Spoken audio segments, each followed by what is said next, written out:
Hey everyone, RogueGold here. Welcome back to the Division 2. And today, snow is falling down. Just a little bit. Sorry, I had to do it. If you know, you know. The 2025 winter event is here. There is snow falling at the base of operations. We've got new enemies to fight, new rewards to chase. I want to let you know right off the top here that this event runs from today, December 16th, through January 6th. And this follows the trend set by the recent Halloween event in terms of new levels of investment that we're seeing from the dev team put into this type of content. But from my first impressions, I would argue that they've outdone themselves here. And you'll see what I mean as we get into it. We've got plenty to go over, so this video is going to serve as your one-stop shop comprehensive guide to covering everything that's new with the event. But let's get straight to it. If you enjoyed this one, find it helpful, you want to see my future coverage on the Division 2, then be sure to subscribe. Shout out and thank you to our channel members for your ongoing dedication and support of my work. It means more than you know to have so many of you who contribute to what I do, especially around the holiday season. Thank you so much. But without further ado, let's go. To begin, I just wanted to quickly highlight and showcase to you the new dressings and decorations that have been added around the game to fit the festive theme. One component to that is the remixed visuals and soundtrack at the character select screen. Take a listen.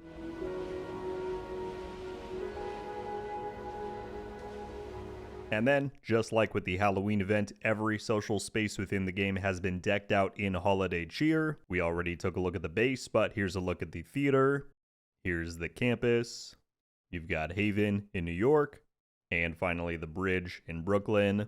You'll also notice that within the outdoor social spaces, we've got snow falling from the sky. That's right, nearly 7 years into the Division 2, we got snow. Now, as the devs have coined it, this is decorative snow, right? It doesn't build up on the ground or anything. You just get to see the snowflakes falling down, but I think it's neat nonetheless, and it's an excellent touch to truly make it feel like the holidays. Alright, next up, before we get into the primary gameplay loop for this event, I wanted to provide a sort of holistic overview for this entire event, because unlike with the Halloween event, which had some interconnected pieces, but also just more individually scattered rewards, the winter event is all strongly tied around this core reward system. So, firstly, I wanted to note that UI has been added to the seasons menu to help you easily track your progress for this event. You'll see that this preview pane informs you on how long remains for the event. It lists out how many of the new total apparel items you've collected, as well as what the current progress is for the community donation challenge. And don't worry, we'll talk more on those in just a moment. Finally, it then displays how many of each key type you own, both winter apparel and winter keys themselves. Upon fully opening the seasons menu, you'll find an even more detailed event layout. The main thing that I wanted to note here is that if you click on event info at the bottom, it'll give you solid descriptions for each of the event components laid out nicely in one spot. So, in case you get tired of hearing me yap, you can return right here. Going back to the winter keys, however, these are your primary currency for all winter related rewards. So, let's take a look at where you can get them and how you can spend them. There are 4 distinct sources for you to acquire winter keys. The first is that they have a chance to drop from the Krampus Lauf.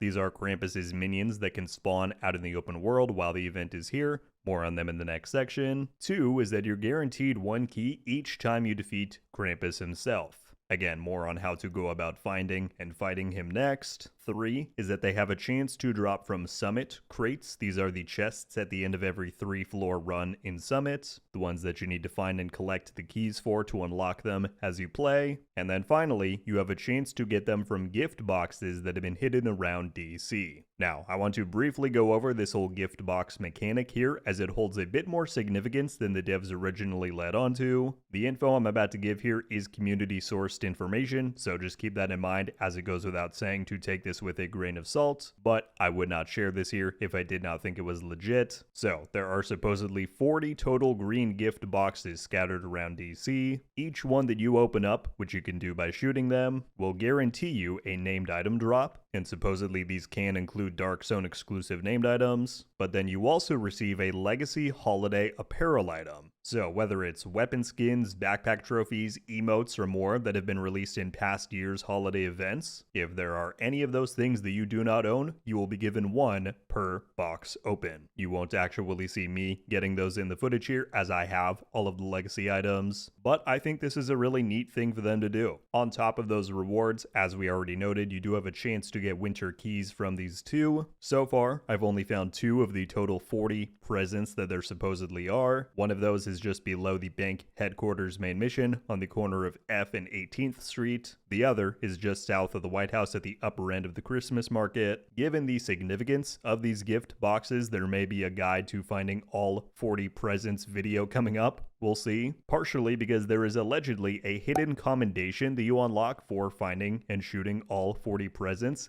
and that comes with its own exclusive arm patch. Credit for that information and everything on these gift boxes goes to Dognuts on Reddit. I will link his post in the description of this video for you to go and check out. But yeah, I will very likely make a separate guide on this all in the coming days, so stay tuned. Okay, now that we have covered the 4 sources for obtaining winter keys, let's talk about how you spend them. If you visit the Seasons vendor, which is the same vendor that you normally would spend your global event stars at here within the base, you will see that a new winter event tab has been added with 3 separate rewards. First is the winter apparel cache. Now for any of you who played back in the day when apparel events were around in the game, this is essentially that. It's important to note that this is the only one of the 3 caches that you have the option to use your gameplay earned winter keys on, or you can also purchase winter apparel keys for premium credits or real money. That's not required in any way, though, just like it was not with the apparel events of old. It's just an option they give you, but trust me, this is very doable and completable by just playing and grinding the event while it's here. This specific cache lets you preview its rewards by hitting details at the bottom. Here you can see each and every available item as well as its drop chance. The way this is structured, every item within here has the same drop chance. You will see that percentage increase the more items that you pull out of here. It's also worth noting that no duplicates can be received from these caches, meaning you only need to spend a total of 25 keys on this,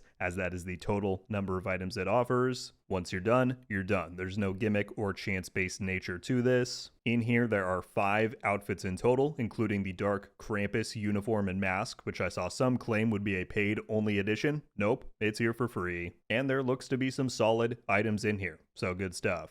The next cache option is the winter gear cache. Its blurb at the bottom says that it contains special named and exotic gear. Now, this one does not let you view it within the game, but we know what drops this can offer thanks to the dedicated article that the game posted. I did want to note that some data mine drop percentages have been going around the community as of today, but per usual, I like to stick to officially provided game information as much as I can, and I've already seen some debating the circulating numbers. Feel free to seek those out if you wish, but here is the information provided by the team. In the article, they list out everything that is available in descending order of rarity, meaning we will look at what is most likely to be claimed first, and then as we go down the list, we will end up at what the rarest possible drops are. So, the most likely category is called Special Named Gear. This notably includes items like the Lexington, Turmoil, the Caretaker. It includes all 3 of the Hunter-related items, and then you have the Handbasket in here as well. Moving down in drop chance, you then get to seasonal named gear, and this includes all of the usual Loot Goblin event items. Per usual, the 2 notable ones within here are the Harvest and the Chill Out. Further down the list, we then have general loot pool exotics. Then you get to the Bell Ringer LMG. That is this year's new exclusive event item. It does not come with any unique stats or talents. Instead, it plays a ringing bell sound effect while you shoot.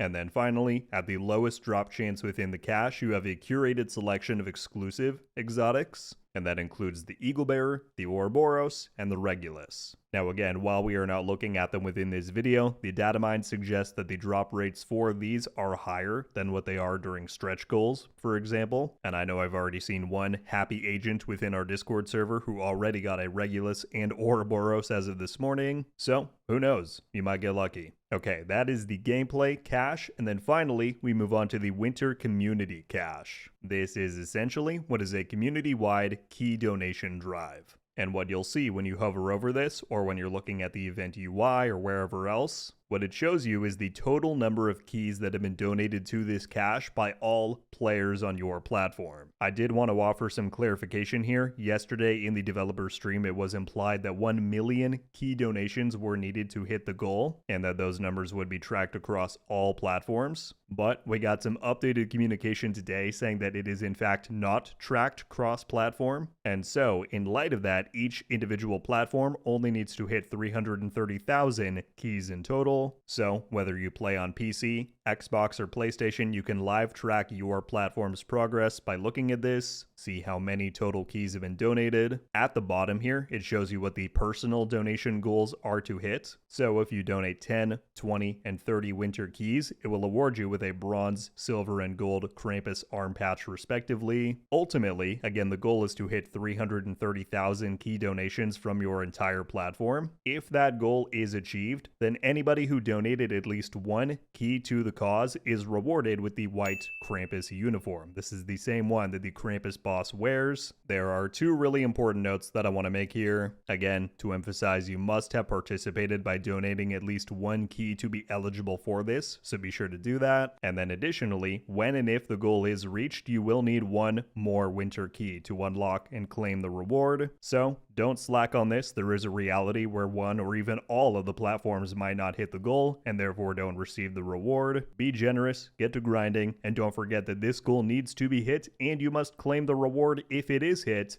prior to January 6th.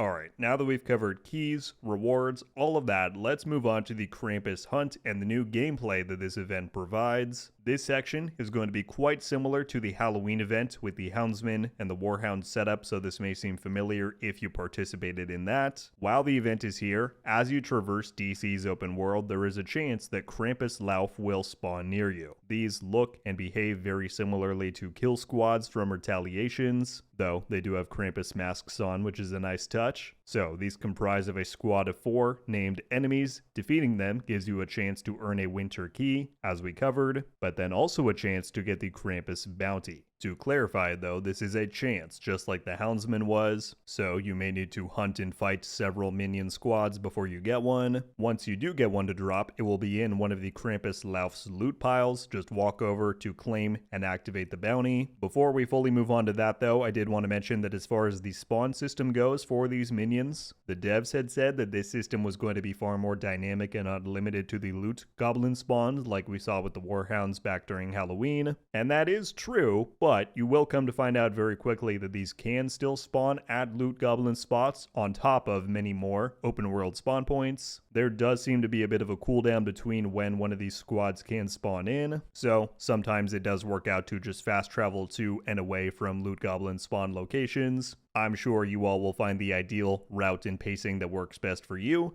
I just wanted to let you know. So once you do get lucky and score a Krampus bounty, now what? Well, just like the Houndsman was, Krampus's bounty is going to be at a static location, the same spot every time. This time it is in the office building up in downtown East. As far as the flow of this bounty, nothing crazy, per usual. You just need to go in and kill everything. I was pleasantly surprised to find a decent bit of challenge here. To be fair, I've only done one so far. Each minion that will spawn alongside Krampus is a named enemy, so you're going to be fighting tons of them overall. And then Krampus himself is no joke. He's got a lot of beefed up armor and health. He sprints after you with a chainsaw, so be sure to stay on your toes, maybe bring a Scorpio to stun lock or slow him down. Once you do manage to defeat him though, what do you get? As we previously covered, you do get a guaranteed winter key each time that you defeat him, but then additionally, the very first time that you take him out, you will be rewarded with the Krampus Mask. Here's a look at it for anybody who's curious. You'll recall that the matching uniform for this is the one that is tied behind the community donation challenge. But yeah, there's no RNG here. The mask will be given to you on your first Krampus completion. However, continuing to farm him after that is a great source of winter keys. So, those are each of the main components to this year's winter event. Just a few more bits that I wanted to quickly cover. The first is that the Julmust Hunter Mask has returned this year. For any who don't know, this is awarded for defeating the hunters at floor 100 of the summit on any difficulty. Again, this is not a chance-based drop, it is guaranteed the first time that you do it. You should even see one of the hunters wearing the mask if you look closely enough. This is what the mask looks like in case you're wondering, but yeah, just defeat the hunters on any difficulty before the event ends. And keep in mind that there is some decent synergy for playing Summit during this event, as you do have a chance to get winter keys from the Summit crates every 3 floors. I then very quickly wanted to let you all know about the limited time winter event bundles that we have within the store, just in case there are any that might catch your eye and you don't want to miss out. So, as usual, you can access the store by going to your menu, clicking on store, and then if we go over to bundles, this is where you will see all of the new stuff.